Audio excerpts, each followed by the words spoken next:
நான் ஏற்கனவே அதான் சொன்னேன். கருணாநிதி மட்டும்தான் ஜெயிக்கிறேன். அந்த அளவுக்கு டிஎம்கே துடை தெரியப்படும்.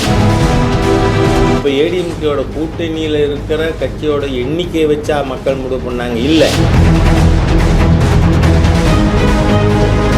ஆகவே நீங்கள் தமிழ்நாட்டில் இருக்கிற சட்டவிரோத அரசாங்கம் ஒரு நிமிஷம் கூட ஆட்சியில் இருப்பதற்கு அருகதை இல்லாத ஒரு தீய அரசு ஸ்டாலினோட அரசு, ஹிந்து விரோத அரசு ஸ்டாலினோட அரசு. அதனால இதுல என்னென்னவோ கேட்கறாங்க, அது என்னவோ தூணுது அப்படின்னு கனிமொழி போன்றவர்கள் எந்த தூணா இருந்தா உனக்கு என்ன?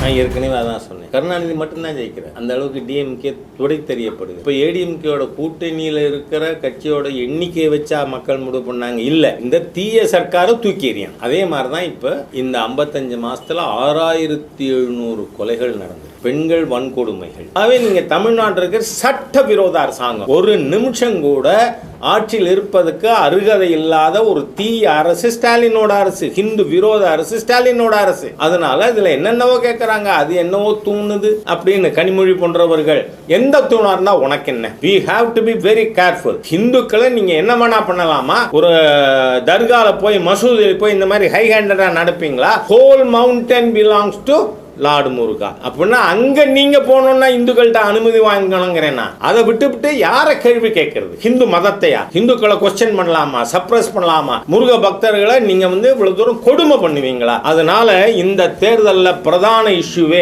ஹிந்து விரோத தீய சக்தி திராவிட முன்னேற்ற கழக ஸ்டாலின் அரசு கருணாநிதியின் குடும்ப ஆட்சியை தூக்கி எறியாமல் இந்துக்கள் தமிழகத்தில் உரிமையோடு நடமாட முடியாது. கோர்ட்டு தீர்ப்பு ஹிந்துக்களுடைய உரிமை இல்லையா?